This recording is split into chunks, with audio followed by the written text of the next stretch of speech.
being able to just unplug and be with the family is, most weekends, can completely regenerate by the end. Not right now. This isn't anything like it. If you do want to get a shot of her, she's getting a little sick, and she's got this cool trick where she can blow bubbles with her nose. That's cool. And that's really neat.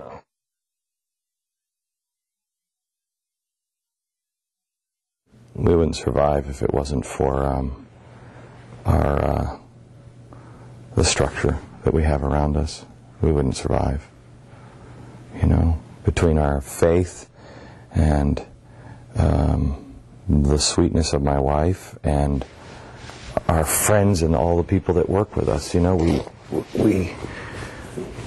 just have good shelter and protection all around, and hopefully we provide that for them as well. I come from a workaholic family. I come from an aholic family, whatever you want to put in, but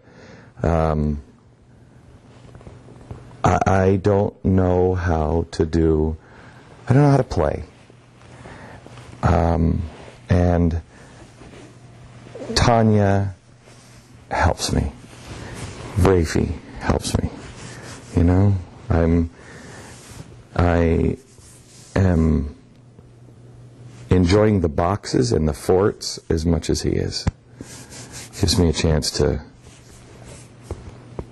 be normal.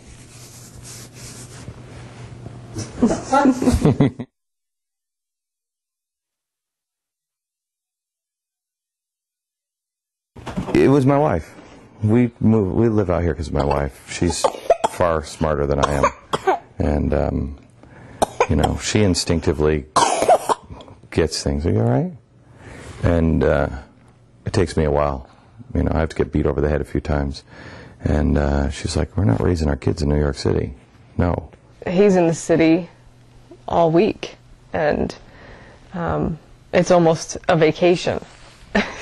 Not a vacation to come home, but just an escape from all of that and all of the, you know, stresses and pressures, and, you know, he's constantly pulled at from every different direction. And, you know, there have been times where I've said, you know, thought to myself, maybe we should just sell the house and move to the city. This way he can be close to work.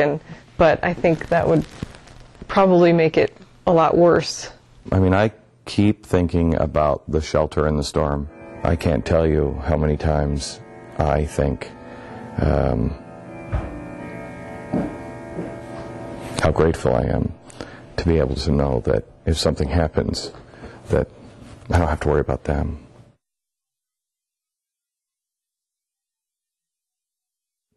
It's only a matter of time. It will happen. It will happen.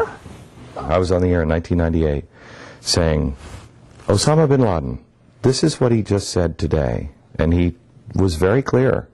And I remember people calling me up and saying, oh, you're a fear monger. You're just trying. And I said, when bodies are lying in the streets of New York, will you then wake up? And 2001, 3 years later, I said it would happen in 10 years. That's why I'm telling people now, it's coming soon. All the while, they keep saying they're going to do it. These people don't make threats, they make promises. It is coming. Shelter from the storm. You know, I feel actually bad for people in Salt Lake and out west, because in New York, we all think about it all the time. I have people who don't believe me at all that a giant storm is coming, but they got a backpack, they have a go bag, they have a 72-hour kit. People who don't believe it at all have a 72-hour kit in New York. How many people out west just think, well, this is an Eastern thing? It's not. It's not. When it hits this time, it is going to envelop all of us. It is going to change things dramatically. And we will not only be affected, you know, you'll not only be affected in the West, but we will need the strength of the West. It's scary, especially when you have little children, you know, and you think about them and, you know, what kind of future are they going to have, and how can I protect them from all of this? But, you know, unfortunately, it's just something that we have to live with. We are prepared. You know, we have done things, yeah, somewhat.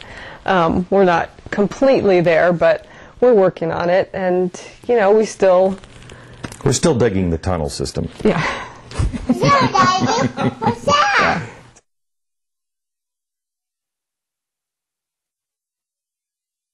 We've, I think, you know, been able to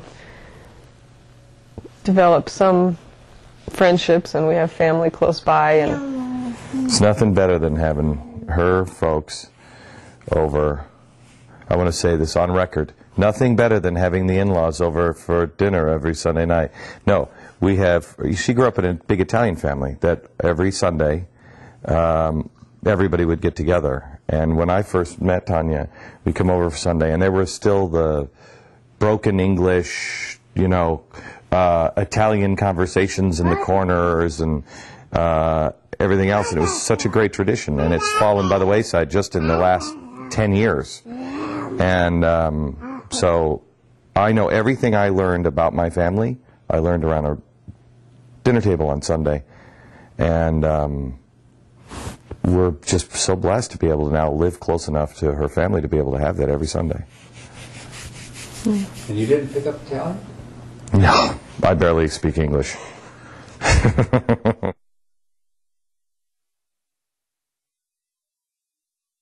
All in glowing terms. Not so much. yeah. I listen. Do you ever want to just slap them upside the head? Oh, yeah. A lot of times. How untrue. I get so many phone calls from my mom, who at this point should know better than to call me. But she always calls, will you tell your husband? Yeah, but Mom doesn't. I mean, Mom's not the one. Mom shouldn't listen. I know. Because when Madonna adopted her child, I made this big announcement that Tanya and I have talked about it. We're going to adopt a black baby. And clearly it was it was a whole bit on Madonna going over and buying a child. And her mother called. How could your husband possibly announce this on the air? You're adopting another child. Tanya's like, what are you talking about? So he does get you in trouble. Kind of, for about 5 seconds until I say, Mom. And then I just get, on Sundays, then I just get this. Mm-hmm.